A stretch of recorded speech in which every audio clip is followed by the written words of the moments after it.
आशीर्वाद की वजह से आज मैं यहाँ तक पहुंचा हूँ। आप सभी लोगों के दुख और सुख में सदैव साथ चलने का प्रयास करूँ। जिस उम्र में मैंने पूरा प्रदेश घूम लिया है, मुझे नहीं लगता है कि मेरे उम्र के लोग आज तक कभी पूरे प्रदेश में जाकर के सभा किए होंगे। तो क्या सर प्रोटेस्ट करने के लिए युवाओं को नीट का फुल फॉर्म मालूम होना जरूरी रहता है? पार्टी ने मुझे विधानसभा का प्रभारी बनाया और मुझे एमएलए का फुल फॉर्म ही ना पता हो, किस बात के हम प्रभारी हैं। मान लीजिए सर किसी का रेप हुआ है, ठीक है, प्रोटेस्ट हो रहा है, तो अगर मेरा रेप नहीं हुआ तो हम उस प्रोटेस्ट में ना जाए? बिल्कुल जाइए, लेकिन जो बच्चे 20 साल के हैं, जो पढ़ रहे हैं, उसी चीज को पढ़ रहे हैं जिसके लिए वो प्रोटेस्ट कर रहे हैं, तो उसका तो उनको मालूम होना चाहिए ना। तुम्हारा रेप कर देंगे, तुम जहाँ मिलोगे तुमको मार देंगे, लेकिन महात्मा गांधी जी को बोलने वाले रिद्धिमा सभा पर कोई केस नहीं हुआ, उस पर कोई एक्शन नहीं हुआ, इस पे आप क्या कहना चाहेंगे? रहते थे, सीना तान के खड़ा रहता था अंग्रेजों के सामने। तो आप जैसे ही कोई जवान नौनिया दिख गए और चली कि आजा जा, कमर झुक गई, कंधे झुक गए, उसके तुरंत कंधे झुक जाते थे। देखिए, महात्मा गांधी जी हमारे देश के एक ऐसे महापुरुष थे जिन्होंने आजादी दिलाने में अपना सब कुछ निछावर कर दिया, और ऐसे व्यक्ति को यदि कोई भी अभद्रता से उनके फोटो के साथ पेश आता है या उनको कोई ऐसी टिप्पणी करता है, तो मुझे लगता है कि बहुत ही गलत है। इसकी निंदा मैं करता हूं और इस पे कार्रवाई होनी चाहिए। सर आपका मानव शिक्षा सेवा संस्था भी चलता है बड़हलगंज में, सर ये कैसे कार्य करता है? जो हम 2008 से करते हुए आ रहे हैं, जिस समय हमारे पिता बड़हलगंज के अंबेडकर चौराहे पर ठेला लगा करके अंडा बेचते थे, उसी संस्था के माध्यम से हम हर महीने 21 गरीब जोड़ों का दहेज रहित विवाह कराने का भी काम करते हैं। हर महीना 21 जोड़ों का। सर योगी आदित्यनाथ संत हैं, माननीय मुख्यमंत्री हैं और प्रदेश के लिए एक बहुत बड़ा चेहरा है। उनके पे इल्जाम लगता रहता है वो धर्म की और जात की राजनीति करते हैं। ओम प्रकाश राजभर हमारे नेता हैं, पार्टी के राष्ट्रीय अध्यक्ष हैं। कि वो दल बदलू हैं, कभी इधर कभी उधर, आपका क्या कहना है? दल बदलू की जो बात है, क्या नेता सिर्फ पार्टी बदलता है या कुर्सी? क्या आज भी राजनीति में विचारधारा है या सिर्फ सत्ते का खेल है? आज हमारे साथ मौजूद है एक युवा नेता। हेलो दोस्तों, मेरा नाम है फुरकान अंसारी, आप सुन रहे हैं पॉडकास्ट विद फुज्जू। आज का पॉडकास्ट होने वाला है खास। आज के इस पॉडकास्ट में हम देश के भविष्य के बारे में बात करेंगे। आज हमारे साथ है युवा नेता। आज हम इस पॉडकास्ट में बात करने वाले हैं अपने शहर, अपने प्रदेश के बारे में कि इसको कैसे बेहतर बनाएं, कैसे सेवाएं हमें देनी चाहिए, अगर युवा राजनीति में आता है तो कैसे बदलाव होते हैं। आज इस पॉडकास्ट में बात करने वाले हैं, तो चलिए शुरू करते हैं ये पॉडकास्ट। मीट युवा नेता शिखर गुप्ता जी। नमस्कार साथियों, मेरा नाम शिखर गुप्ता, आपका भाई, आपका दोस्त, निवासी जनपद गोरखपुर बड़हलगंज क्षेत्र के ग्राम सभा खड़ीसरी का रहने वाला, और सुहेलदेव भारतीय समाज पार्टी में एक बहुत ही अहम जिम्मेदारी, सुहेलदेव भारतीय समाज पार्टी से राष्ट्रीय प्रभारी युवा मंच और विधानसभा रुद्रपुर चुनाव प्रभारी, ये दोनों जिम्मेदारी मैं निर्वहन कर रहा हूँ। सर सबसे पहले हम ये जानना चाहेंगे कि सर आपकी राजनीतिक यात्रा सबसे पहले कहाँ से शुरू हुई? देखिए, राजनीति में आने का जो हमारा रास्ता रहा है, 2023 में हमारे पिताजी का तबीयत खराब हुआ और गुड़गांव के मेदांता अस्पताल में लीवर ट्रांसप्लांट हुआ, और उसी समय पिताजी ने हमसे एक बात कही कि 2008 से मैं संस्था को लेकर के और समाज सेवा में सदैव लगा रहता हूं, लेकिन अभी चूंकि तबीयत हमारा सही नहीं है, मैं असमर्थ हूं कहीं क्षेत्र में जाने के लिए, तो आप क्षेत्र में जाइए, अपने साथियों से मिलिए, संस्था के लोगों से मिलिए, क्षेत्र की जनता से मिलिए, और जो भी उनकी दुख परेशानी है या छोटी मोटी जो भी उनकी परेशानियां हैं, उसको देख करके और हम तक लाने का काम कीजिए, ताकि हम अपने माध्यम से, संस्था के माध्यम से उन लोगों तक अपनी सुविधा और अपनी सेवा पहुंचा सकें। उसी चीजों को आगे बढ़ाते हुए जब हम क्षेत्र में चलना शुरू किए, तो तमाम हमारे युवा साथियों से हमारी मुलाकात हुई, तमाम क्षेत्र की माताओं बहनों का आशीर्वाद मिला, प्यार मोहब्बत मिला, और उसी का देन है कि सुहेलदेव भारतीय समाज पार्टी ने आज इतना बड़ा जिम्मेदारी राष्ट्रीय प्रभारी बना करके मुझे आप सभी के बीच में भेजने का काम किया है। और मैं शिखर गुप्ता इस चीज का हमेशा वादा भी करता हूं और हमेशा निर्वहन करने का पूरा प्रयास करूंगा कि जिन आशीर्वाद की वजह से आज मैं यहाँ तक पहुंचा हूं, आप सभी लोगों के दुख और सुख में सदैव साथ चलने का प्रयास करूं। राजनीतिक सफर हमारा कुछ ऐसा रहा कि जब पिताजी का तबीयत खराब हुआ, मैंने अभी बताया कि लीवर ट्रांसप्लांट हुआ, उस समय वो जो कहीं जाने में असमर्थ थे, उसी समय से हमारा राजनीतिक कैरियर भी कह सकते हैं स्टार्ट हुआ, समाज सेवा करने का भी कैरियर स्टार्ट हुआ। जी सर, भाजपा परिवार से सुभाषपा तक आने का फैसला क्यों लिया? देखिए, सुभाषपा में आना मेरे लिए सिर्फ एक व्यक्तिगत फैसला नहीं था, बल्कि जिस प्रकार के विषयों पर मैं और मेरी संस्था मानव शिक्षा सेवा संस्था और मेरे पिता 2008 से काम करते आ रहे हैं, कहीं ना कहीं उसी प्रकार की नीतियों को लेकर के, उसी प्रकार की समाज सेवा की भावनाओं को लेकर के सुहेलदेव भारतीय समाज पार्टी 2002 से चलती हुई आ रही है।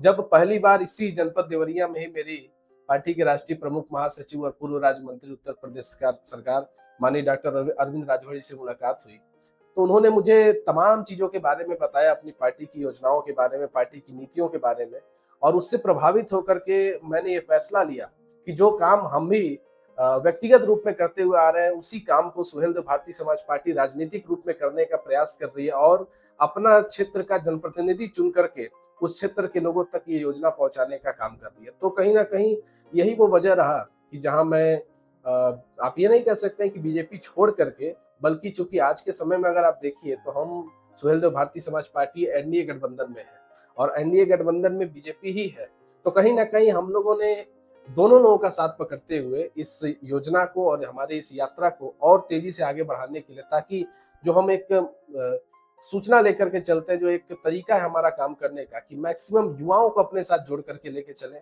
मैक्सिमम लोगों तक हम खुद पहुंचने का काम करें, मैक्सिमम लोगों तक अपनी और संस्था की और सरकार की योजनाओं को ले जाने का काम करें। तो कहीं ना कहीं मुझे ये लगा कि सुहेलदेव भारतीय समाज पार्टी में यदि हम जुड़ करके काम करते हैं तो कहीं ना कहीं इसको हम लोग तेजी तरीके से और जल्द से जल्द इसको हम लोग प्रत्येक योजना गाँव स्तर पर उतार सकते हैं। सर, आपने कहा कि सुभाषपा में हमने जुड़कर बहुत अच्छा काम किया और मुझे इसमें विजन नजर आया कि इसमें रहकर मैं और युवा को जोड़ सकता हूं और भी अच्छा काम कर सकता हूं।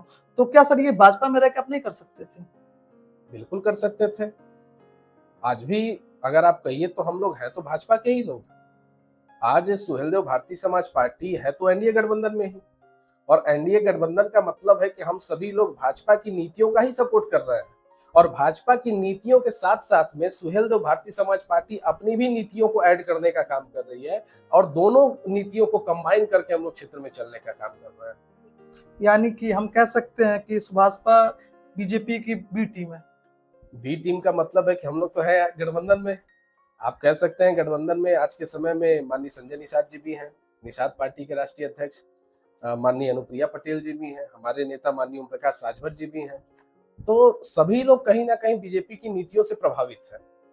आज एनडीए गठबंधन में हमारी पार्टी यदि है तो कहीं ना कहीं वो बीजेपी की नीतियों से प्रभावित है, और कहीं ना कहीं अगर एनडीए गठबंधन में सुहेलदेव भारतीय समाज पार्टी को बीजेपी के लोगों ने अगर रखा है, बीजेपी के माननीय कार्यकर्ता और माननीय जो भी हमारे उच्च लेवल के कार्यकर्ता अधिकारी हैं, उन लोगों ने यदि एनडीए गठबंधन में सुहेलदेव भारतीय समाज पार्टी को जोड़ करके रखा है, तो कहीं ना कहीं सुहेलदेव भारतीय समाज पार्टी की भी ये ताकत है कि आज एनडीए गठबंधन के लोग सुहेलदेव भारतीय समाज पार्टी को चाहते हैं कि वो हमारे साथ ही रहें। और इसी के लिए 2024 के 31 दिसंबर को, मुझे तो तारीख भी याद है, 31 दिसंबर को इसी 2024 में हमारे पार्टी के नेता माननीय ओम प्रकाश राजभर जी और माननीय डॉक्टर अरविंद राजभर जी हमारे देश के यशस्वी प्रधानमंत्री माननीय नरेंद्र मोदी जी से मिलकर के और अपनी बातों को उन्होंने उनके सामने रखा, और उसके बाद से एनडीए गठबंधन का साथ देते हुए पार्टी को मजबूत करने का काम कर रहे हैं, एनडीए गठबंधन को मजबूत करने का काम कर रहे हैं, और क्षेत्र की जो समस्याएं हैं उनको खुल करके क्षेत्र के जनप्रतिनिधि और अधिकारियों तक ले जाने का काम कर रहे हैं। अगर आपकी पार्टी आपको विधानसभा रुद्रपुर से टिकट देती है तो आप क्या बेहतर करेंगे रुद्रपुर के लिए?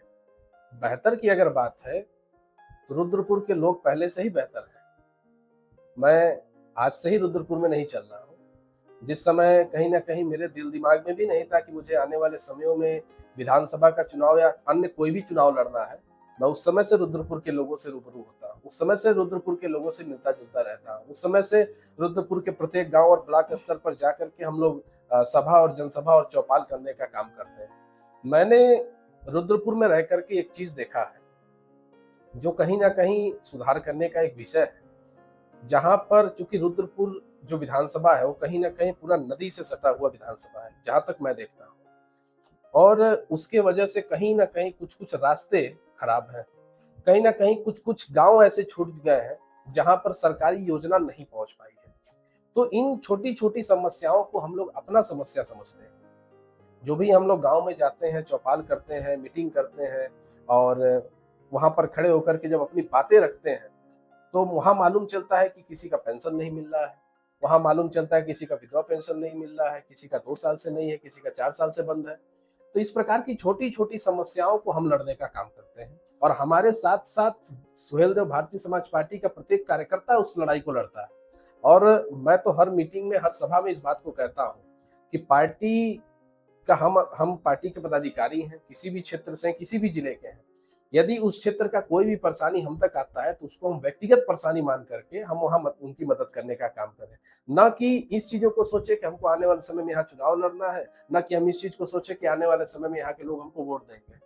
मैं तो जिस उम्र में मैंने पूरा प्रदेश घूम लिया है, मुझे नहीं लगता है कि मेरे उम्र के लोग आज तक कभी पूरे प्रदेश में जाकर के सभा किए होंगे।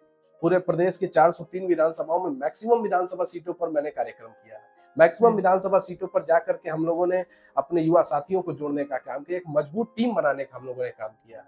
तो ये लड़ाई सिर्फ विधानसभा तक सीमित नहीं है, ये लड़ाई वहां तक है जहां पर कुछ लोग, आज के समय में कहा जाता है ना कि राजनीति बहुत गंदी चीज है, लेकिन इस गंदी राजनीति करने वाले में भी कुछ ही लोग हैं।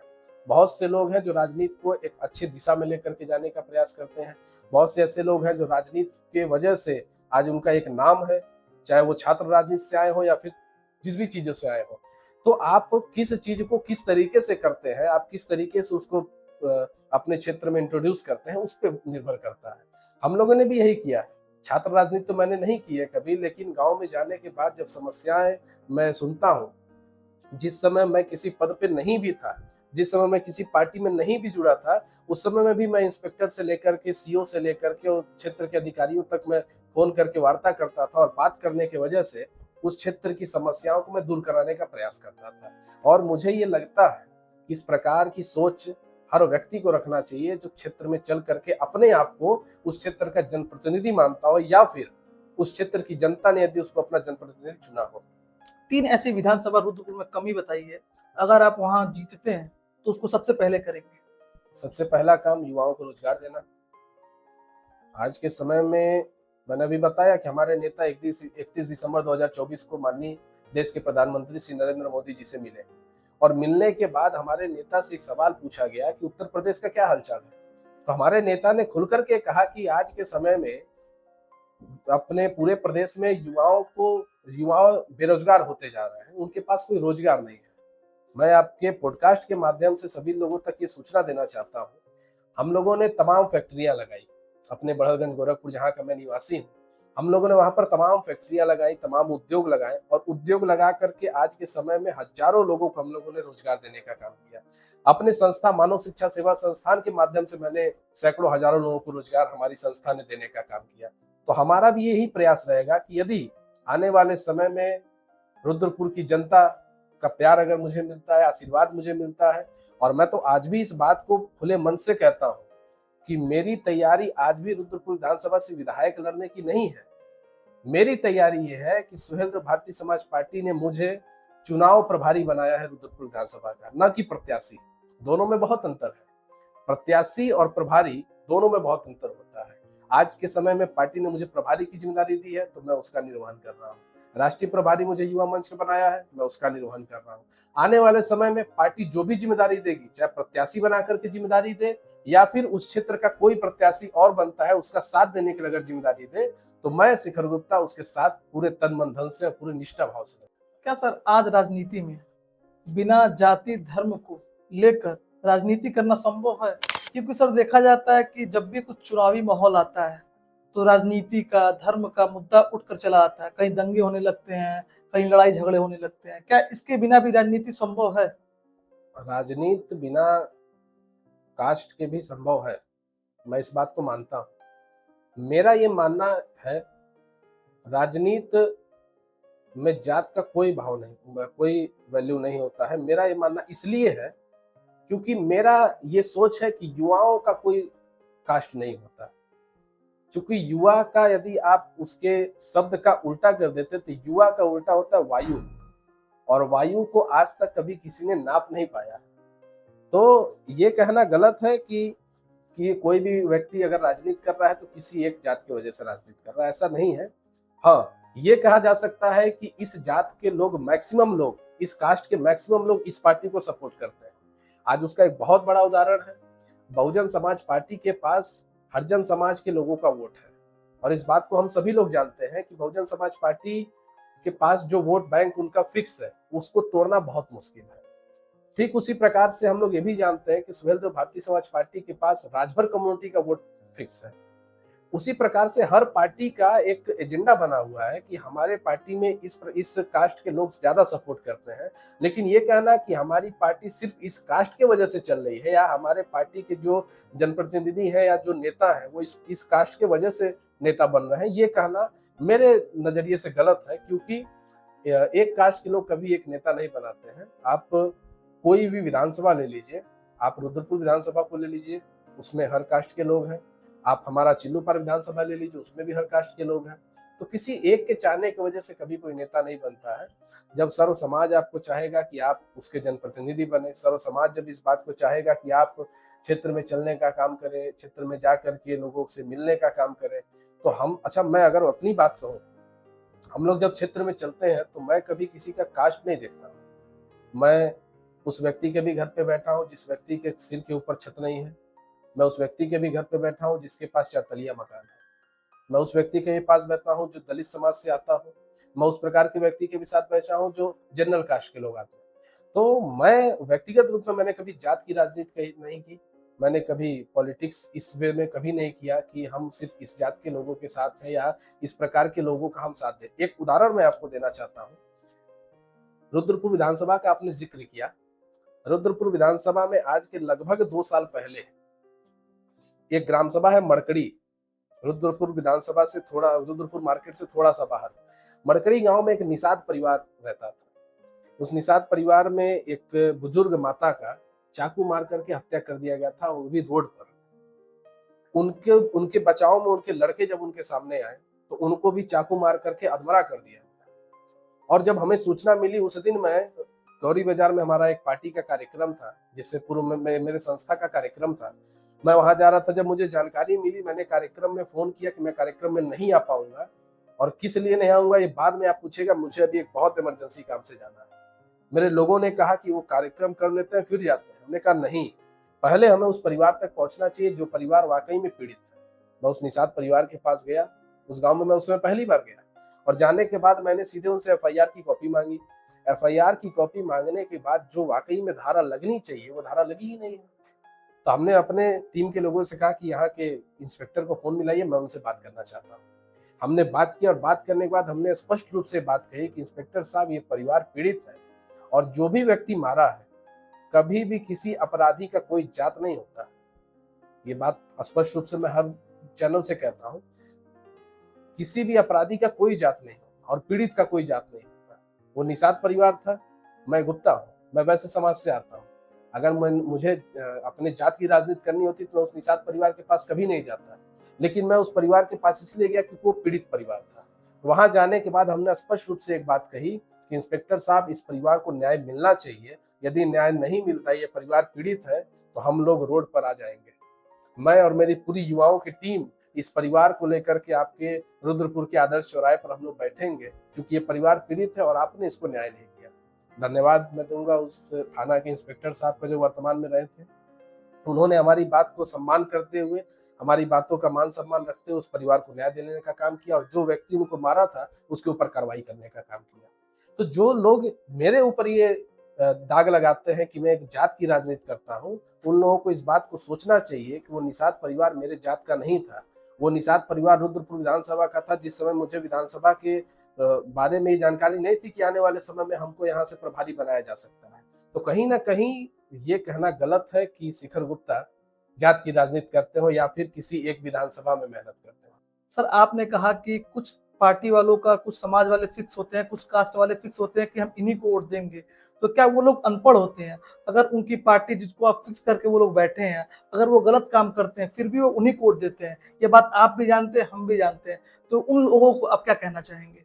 देखिए, उन लोगों से मैं स्पष्ट रूप से एक ही बात कहना चाहूंगा। हमने एक उदाहरण दिया कि इस समाज के लोग इस पार्टी को वोट देते हैं, इस समाज के लोग इस पार्टी को वोट देते हैं, लेकिन उस आज के समय में कुछ लोग ये सोचते हैं कि शिक्षा व्यवस्था जैसी चल रही है वैसे ही चलनी चाहिए ताकि हमारा वोट बैंक बना रहे। और हम जैसे लोग, हम जैसे युवा ये चाहते हैं कि शिक्षा व्यवस्था में बदलाव आए, कि जहां बच्चा अपने सरकारी विद्यालय में जाकर के पढ़ने का काम करता है, जिस सरकारी विद्यालय में उसके बैग में थरिया गिलास कटोरा रहता है, हमारा ये प्रयास है कि वो थरिया गिलास कटोरा उसके बैग से निकाल करके उसके बैग में पढ़ने वाली किताब होनी चाहिए, ताकि वो जब बच्चा जब पढ़ेगा तो आने वाले समय में उसके पास ये सद्बुद्धि हो पाएगी कि उनके लिए कौन उपयोगी है, कौन उनके साथ देने वाले हैं और कौन सच्ची राजनीति करने वाले हैं, इसके बारे में वो मंथन कर पाएंगे। आज के समय में हमारे जो साथी, युवा साथी जो पढ़े लिखे हैं, आप देखिए जंतर मंतर पे एक बहुत बड़ा प्रोटेस्ट हुआ और उस प्रोटेस्ट में पढ़ने लिखने वाले भी बच्चे पहुंचे और कुछ ऐसे बच्चे भी पहुंचे जिनको नीट का फुल फॉर्म तक नहीं पता था। तमाम न्यूज चैनल में हम लोगों ने देखा जिनको नीट का फुल फॉर्म नहीं पता था, जिनको सीबीएसई का फुल फॉर्म नहीं पता था, उन लोगों से भी वो लोग वहां पहुंचे थे। मैं ये नहीं कहता हूं कि न पहुंचिए, लेकिन आप देश तोड़ने क्या वहां पे नारा लगाते, ये चीजें गलत है। हम ये कहने का प्रयास करते हैं हमेशा, पढ़ने लिखने वाले छात्र कभी भी इस प्रकार का देशद्रोही वाला काम नहीं करते। पढ़ने लिखने वाले छात्र हमेशा अपने आप को डिसिप्लिन व्यवस्था से रखने का काम करते हैं। हम लोग जब स्कूल में पढ़ते हैं तो हमारे ड्रेस के यहाँ सीने पर लिखा होता है डिसिप्लिन, और उसी को हम लोग लेकर के चलने का काम करते हैं। हम लोग जिस विद्यालय में पढ़े उसके विद्यालय पर लिखा रहता है ड्रेस पे कि डिसिप्लिन, बैग पर लिखा रहता है डिसिप्लिन। तो कहीं ना कहीं अगर हम अपने डिसिप्लिन को खोएंगे तो हमारा आने वाला भविष्य हमारे लिए खतरा ही हो सकता है। और एक बात और मैं कहना चाहूंगा, हमारे या आपके बाबा ने संघर्ष नहीं किया, इस वजह से कहीं ना कहीं आपके पिता को संघर्ष करना पड़ा। कहीं ना कहीं यदि आपके पिता ने संघर्ष नहीं किया तो आज हम और आप संघर्ष कर रहे हैं, और कहीं यदि आज हमने और आपने संघर्ष करके अच्छे लोगों को नहीं चुना तो आने वाले समय में हमारे बच्चे, हमारी आने वाली पीढ़ी भी इसी प्रकार से संघर्ष करेगी जैसे आने वाली पीछे वाली पीढ़ी की है। तो कहीं ना कहीं हम लोग इसको बदलने का प्रयास कर रहे हैं। मैं ये जानता हूं कि मेरे अकेले चलने की वजह से ये कभी पॉसिबल नहीं होगा, इसीलिए हम लोगों का प्रयास है कि युवाओं को साथ लेके चले, माताओं को साथ लेकर के चले, हर समाज के लोगों को लेकर के चले, हर कास्ट के लोगों को लेकर के अपने साथ चले। इसलिए हम लोग हमेशा क्षेत्र में लगे रहते हैं। सर, आपने एक एग्जांपल दिया कि जंतर मंतर पर प्रोटेस्ट हो रहा था, उसमें कुछ ऐसे लोग भी पहुंचे थे जिनको नीट का फुल फॉर्म नहीं मालूम था, सीबीएसई का फुल फॉर्म नहीं मालूम था। ये क्वेश्चन सोशल मीडिया पे भी बड़ी वायरल हुई थी। तो क्या सर प्रोटेस्ट करने के लिए युवाओं को नीट का फुल फॉर्म मालूम होना जरूरी रहता है?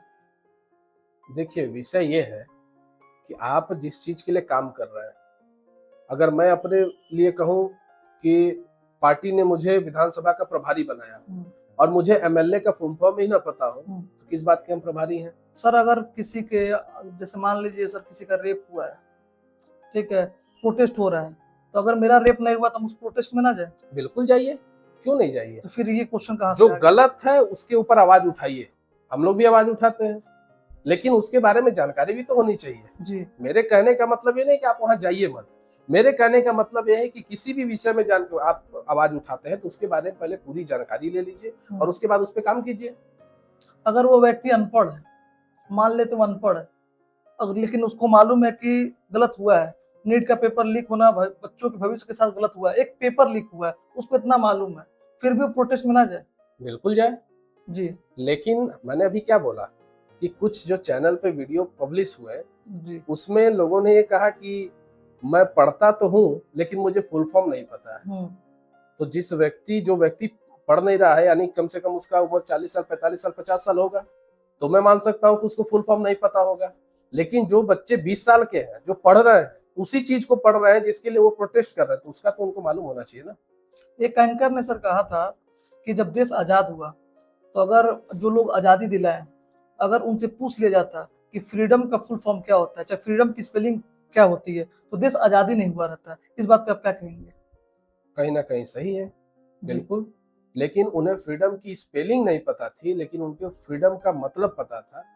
अच्छा, मैं इसी बात पे एक उदाहरण देना चाहता हूँ। आज के समय में आपने जैसे कहा कि किसी एक एंकर ने कहा था, किसी एक महापुरुष ने ये भी बात कही थी कि हमारे भारत देश को आजाद होने के 200 साल बाद कोई याद नहीं करेगा कि महात्मा गांधी जैसा कोई पतला वैसा इंसान भी था।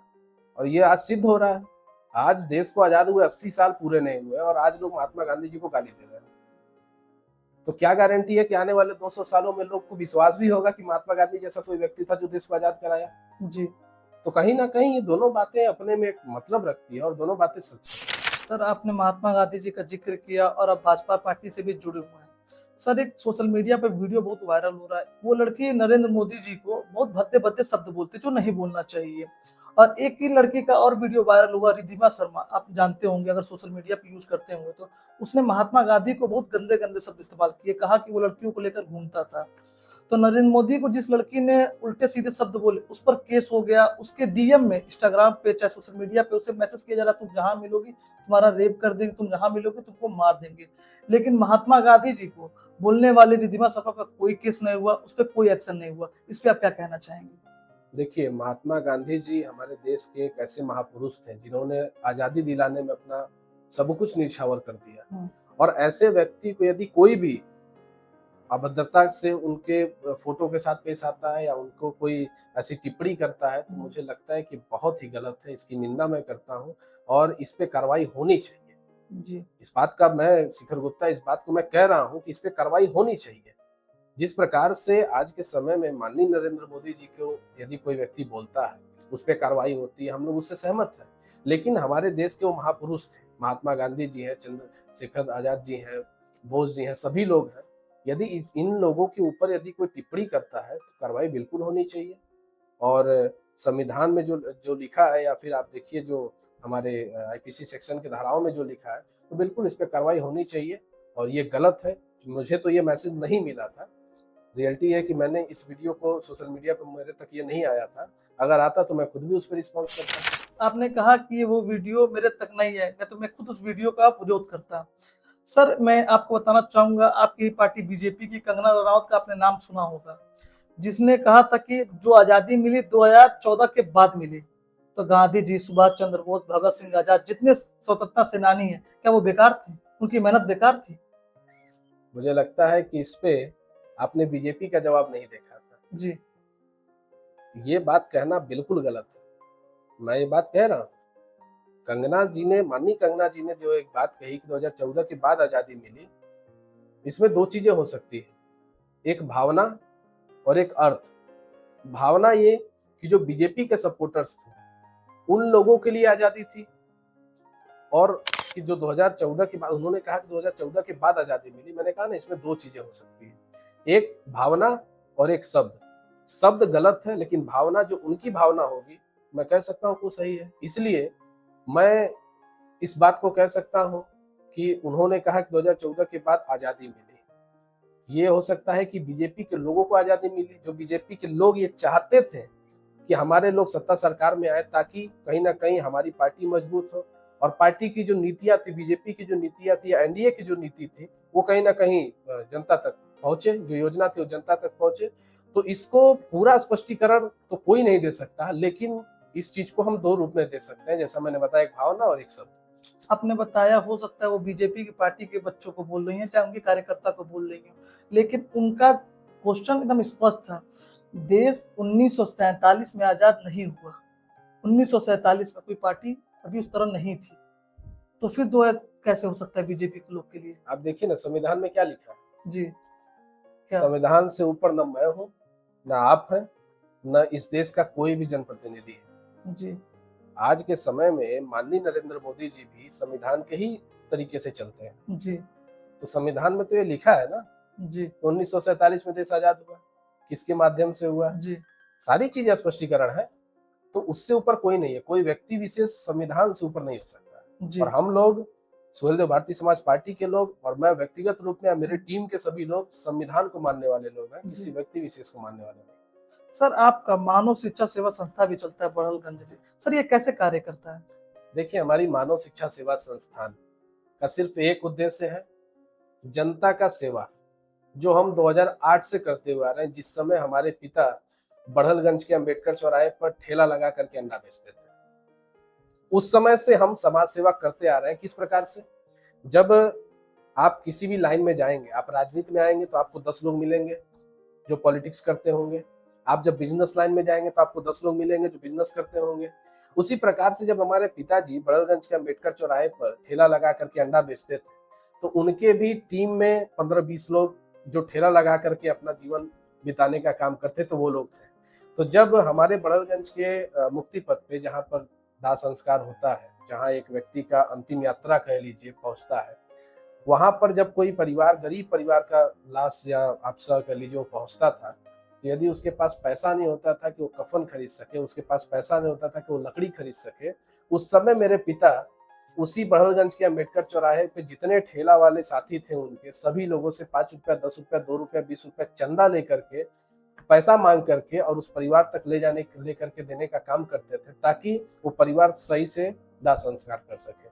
तो समाज सेवा करना हमारा और संस्था का नियम बहुत सालों से चलते आ रहा है, और इसको हम लोगों ने ऑन पेपर लाया 2008 से, जब हमने ये सोचा कि एक संस्था हमें बनानी चाहिए जिस संस्था के माध्यम से लोगों तक मदद और अच्छी तरीके से पहुंच सके। तो 2008 में हमारे पिताजी ने मानव शिक्षा सेवा संस्थान का नाम देते हुए एक संस्था को बनाने का काम किया, और आज उसी संस्था के माध्यम से हम हर महीने 21 गरीब जोड़ों का दहेज रहित विवाह कराने का भी काम करते हैं, हर महीना 21 जोड़ों का।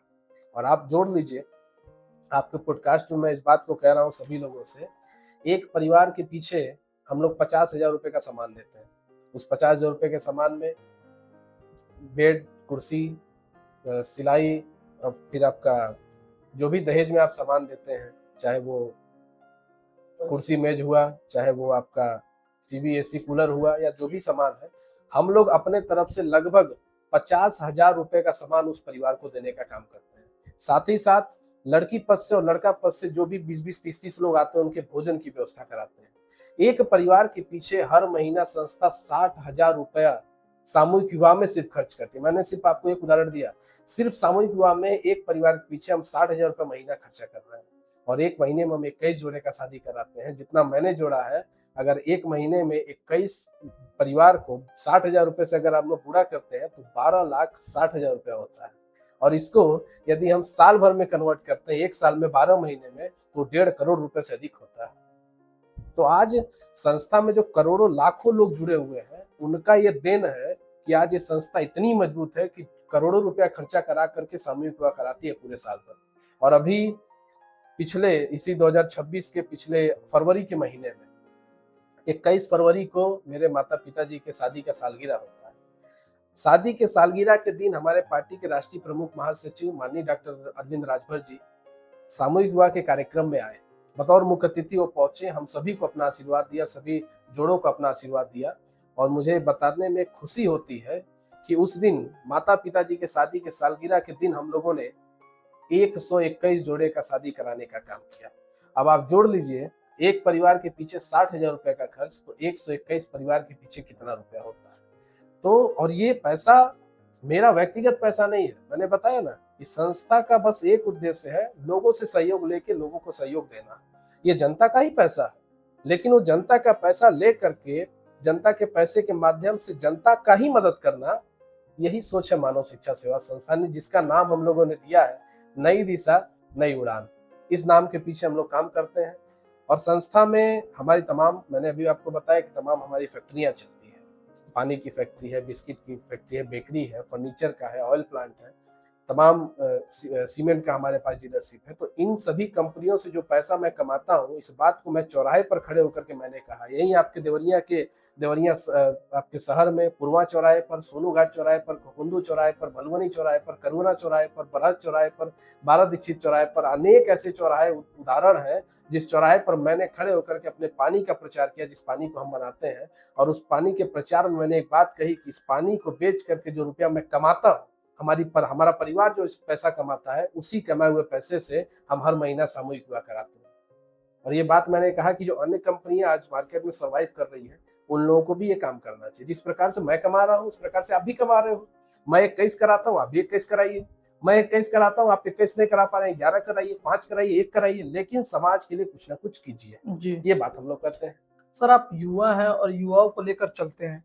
पेपर लीक, बेरोजगारी, भर्ती घोटाला पर आपकी क्या स्पष्ट राय है? देखिए, इन सभी विषयों पर हम हमेशा चर्चा करते हैं।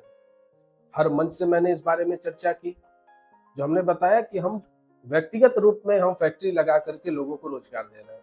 हमारा ये प्रयास है कि जो हमारी पार्टी, जिस पार्टी का दामन हम लोग लेकर के चल रहे हैं, सुहेलदेव भारतीय समाज पार्टी का, हमारा ये प्रयास है कि पार्टी जब सरकार में आएगी तो सबसे पहला काम पार्टी का ये है कि उत्तर प्रदेश में दारू बंद होनी चाहिए, जिस प्रकार से गुजरात और बिहार में दारू बंद है। दूसरा, हमारा प्रयास ये है कि पार्टी जब हमारी सरकार में आएगी, जब हमारी पार्टी की सरकार होगी उत्तर प्रदेश में, हमारे प्रदेश में, तो दूसरा जो हम काम करेंगे, शिक्षा व्यवस्था को इस प्रकार से सुधारेंगे कि जहां बच्चों के बैग में थाली कटोरा गिलास होता है, वहां उसको निकाल करके उनके बैग में कॉपी किताब को भरने का काम करें। सब हमारे ही सरकार के पूर्व शिक्षा मंत्री ने एक बात कही थी, माननीय है वो, लेकिन उन्होंने एक बात कही कि हम बच्चों को विद्यालय में खिचड़ी और इस प्रकार के खाना बना करके इसलिए खिलाते हैं ताकि खाना खाने के लालच में वो बच्चे विद्यालय में आए। अब आप सोचिए ये किस प्रकार की सोच है। इस पे हम लोग आवाज उठाते हैं, हमारे नेता इस पे आवाज उठाते हैं कि पूर्व के शिक्षा मंत्री ने ये बात कही कि हम इसलिए विद्यालयों में खाना बनवा के, आपको जानकारी होगा सरकारी विद्यालयों में खाना बनता है बच्चों के लिए, और उन्होंने बात कही कि हम इसलिए बच्चों को खाना खिलाते हैं ताकि वो हमारे विद्यालय में आके पढ़े। मैं ये बात कहना चाहता हूँ, आप जितना रुपया खिलाने में खर्च कर रहे हैं उतना ही रुपया यदि आप अपने विद्यालय को सही कराने में खर्च कर दीजिए, विद्यालय में प्रोजेक्टर लगाने में खर्च कर दीजिए, विद्यालय में एसी लगाने में खर्च कर दीजिए, विद्यालय में नई नई उपकरण लाने में खर्च कीजिए, तो मुझे लगता है कि उससे 10 गुना बच्चे आकर के विद्यालय में पढ़ेंगे, जितना विद्यालयों में आप खिचड़ी बांट करके बच्चों को पढ़ाने का काम कर रहे हैं। इस बारे में हमारी पार्टी सवाल उठाती है कि ये चेंज होना चाहिए। ऐसे तमाम मुद्दे हैं जिस पे हमारी पार्टी काम कर रही है, जिसके माध्यम से गरीब समाज का मदद हो सके। सर आप युवा हैं, युवाओं का दर्द आप समझ रहे होंगे। सर हर राज्य में पेपर लीक हो जा रहे हैं, कभी कहीं कभी नीट के, कभी एसएससी के, कभी जीडी के, हर चीज के पेपर लीक नजर होते आ रहे हैं। सर इसमें गलती कहाँ हो रही है सरकार से? देखिए कहीं ना कहीं गलतियां तो हो रही है, या जो लोग अधिकारी हैं उन लोगों से, या कहीं ना कहीं से चूक तो हो रही है जिसकी वजह से पेपर लीक हो रहा है। और इसी चीज को सुधार करने के लिए एनडीए गठबंधन के लोगों ने एक बिल लाया, जिस बिल में ये दावा किया गया सदन में कि यदि आज के बाद कोई भी पेपर लीक होता है और उसमें यदि उस मुजरिम को पकड़ा जाता है जिसकी वजह से पेपर लीक हुआ है, तो उसको 10 साल की सजा और लाखों करोड़ों रुपया जुर्माना उसको भरना पड़ेगा। उसी सदन में जो विपक्ष पक्ष का आईना होता है, जहां विपक्ष का काम ये होता है कि पक्ष के लोग, सरकार के लोग जो काम नहीं कर पा रहे उस पर आवाज उठाना, वहीं विपक्ष के लोगों ने कहा कि ये बिल पास नहीं होना चाहिए। ये कहां तक का युवाओं के साथ न्याय है?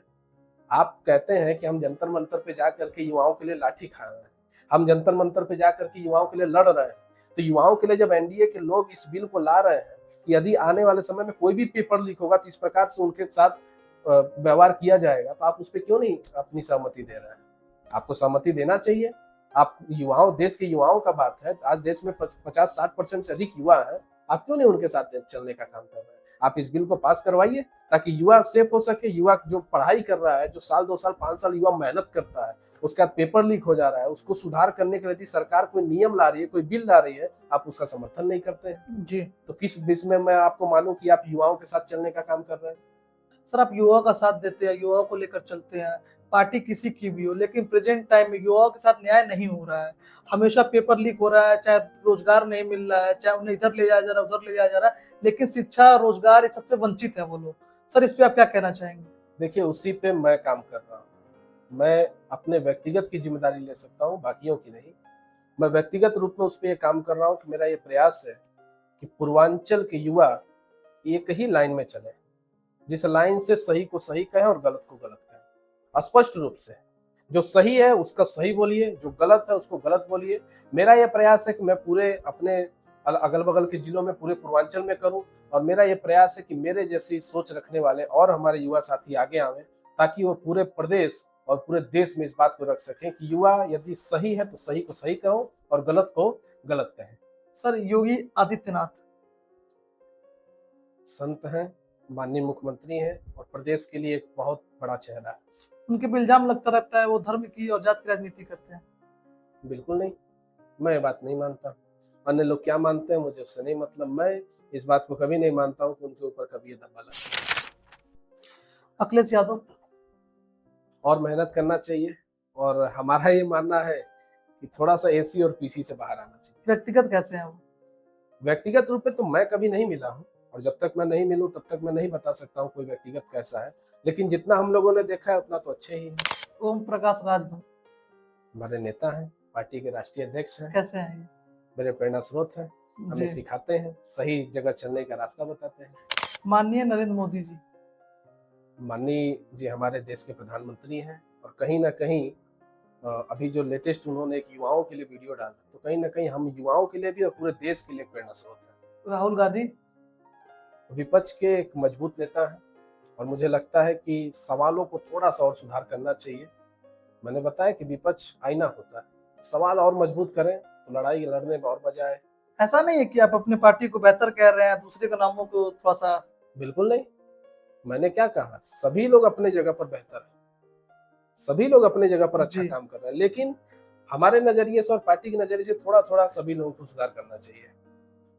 सत्ता या सिद्धांत, सिद्धांत, जीत या ईमानदारी, ईमानदारी, वायरल होना या जनता का भरोसा, जनता का परिवार का सदस्य बनना, विपक्ष या सत्ता, जनता, राजनीति या समाज सेवा,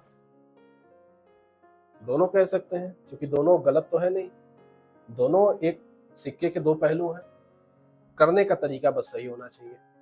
सर अक्सर कहा जाता है कि किसी भी नेता की सबसे बड़ी ताकत उसका समाज होता है। आप साहू समाज से आते हैं, क्या आपका समाज आपके साथ मजबूती से खड़ा है? अगर हाँ, तो इसकी सबसे बड़ी वजह क्या है? देखिए, आज के समय में मैं स्पष्ट रूप से कह सकता हूं कि मेरे समाज के लोग पूरे तन मन धन और पूरे विश्वास के साथ मेरे साथ खड़े हैं, और इसका उदाहरण सिर्फ मुंह से कहने का ही नहीं है, आप सोशल मीडिया पर भी देख सकते हैं। हमारे समाज के लोग, हमारे कम्युनिटी के लोग बहुत हमारा सपोर्ट और प्यार आशीर्वाद देते हैं।